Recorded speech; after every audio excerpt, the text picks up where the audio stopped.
Hi friends, ഇന്ന് നമുക്ക് മാങ്ങ അച്ചാർ എങ്ങനെ തയ്യാറാക്കാമെന്ന് നോക്കാം. അതിനുവേണ്ടി ഞാൻ 1 കിലോ മാങ്ങ എടുത്തിട്ടുണ്ട്. അത് രാത്രി മുഴുവൻ ഉപ്പിട്ട് വെച്ചതാണ്. ആവശ്യത്തിന് ഉപ്പും കൂടി ചേർത്ത് നമുക്ക് വെക്കാം. ഇപ്പോൾ ഇതിൽ നന്നായി ഉപ്പ് പിടിച്ചിട്ടുണ്ട്. ഇതിൽ നിന്ന് നമുക്ക് വെള്ളം ഊറി വരുന്നതായി കാണാം. ഈ വെള്ളം നമുക്ക് മാറ്റി വെക്കാം. ഒരു ബൗളെടുത്ത് ആ വെള്ളം അതിലേക്ക് ഒഴിച്ചു കൊടുക്കാം.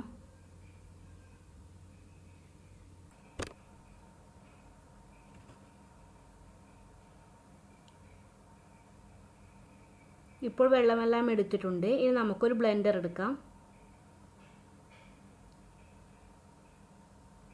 ഇതിലേക്ക് നമ്മൾ എടുത്തു വെച്ച വെള്ളം ഒഴിച്ചു കൊടുക്കാം.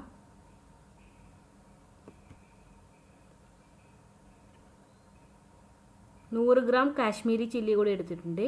ഇത് നമുക്ക് ബ്ലെൻഡറിലേക്ക് ഇടാം.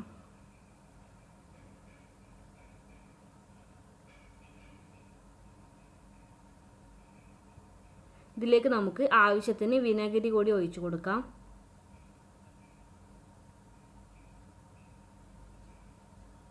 ഇനി നമുക്കിത് നന്നായി അടിച്ചെടുക്കണം.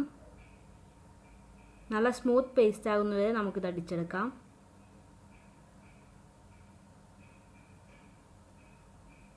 ഇപ്പോൾ നല്ലവണ്ണം അരച്ചെടുത്തിട്ടുണ്ട്. ഇനി നമുക്കിത് വേവിച്ചെടുക്കാം. അതിനു വേണ്ടി ആദ്യം തന്നെ നമുക്കൊരു പാത്രം അടുപ്പിലേക്ക് വെക്കാം. അപ്പോൾ പാത്രം നന്നായി ചൂടായി വന്നിട്ടുണ്ട്. ഇതിലേക്ക് നമുക്ക് അല്പം വെളിച്ചെണ്ണ ഒഴിച്ചു കൊടുക്കാം.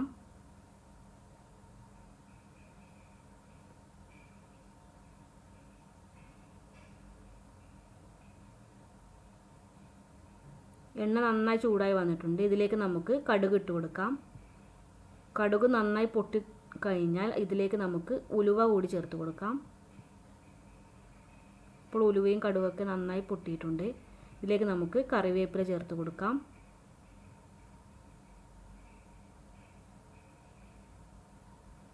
ക്രഷ് ചെയ്ത് വെച്ചിരിക്കുന്ന വെളുത്തുള്ളി, 1 ടീസ്പൂൺ വെളുത്തുള്ളി ചേർത്ത് കൊടുക്കാം. ഇത് നന്നായി വഴറ്റിയെടുക്കാം നമുക്ക്. ഇപ്പോൾ നന്നായി വഴറ്റിയെടുത്തിട്ടുണ്ട്. ഇതിലേക്ക് നമുക്കിനി അരച്ചു വെച്ചിരിക്കുന്ന കാശ്മീരി ചില്ലിയും സുർക്കയും ഒഴിച്ചു കൊടുക്കണം.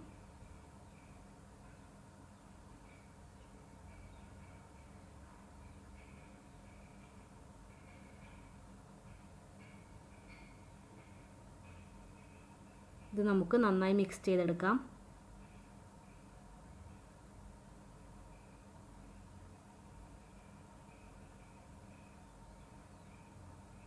ഇത് നല്ലവണ്ണം തിളച്ച് തെറിക്കുന്ന പരുവമായ നമുക്ക് ഫ്ലെയിം ഓഫ് ചെയ്യാം. ഇപ്പോൾ തിളച്ച് തുടങ്ങിയിട്ടുണ്ട്. നല്ലവണ്ണം തിളച്ചാൽ നമുക്ക് ഫ്ലെയിം ഓഫ് ചെയ്യാം.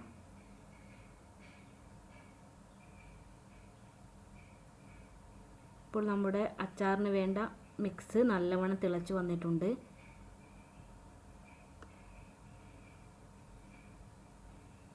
ഇനി നമുക്ക് ഫ്ലെയിം ഓഫ് ചെയ്യാം. ഇത് നമുക്ക് തണുക്കുന്നതുവരെ വെയിറ്റ് ചെയ്യാം. ഇപ്പോൾ നന്നായി തണുത്ത് വന്നിട്ടുണ്ട്. ഇതിലേക്ക് നമുക്ക് അരിഞ്ഞു വെച്ചിരിക്കുന്ന മാങ്ങ ചേർത്ത് കൊടുക്കാം.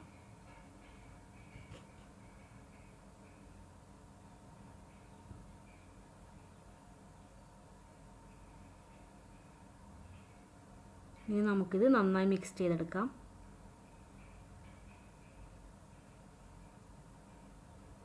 നന്നായി മിക്സ് ചെയ്യണം.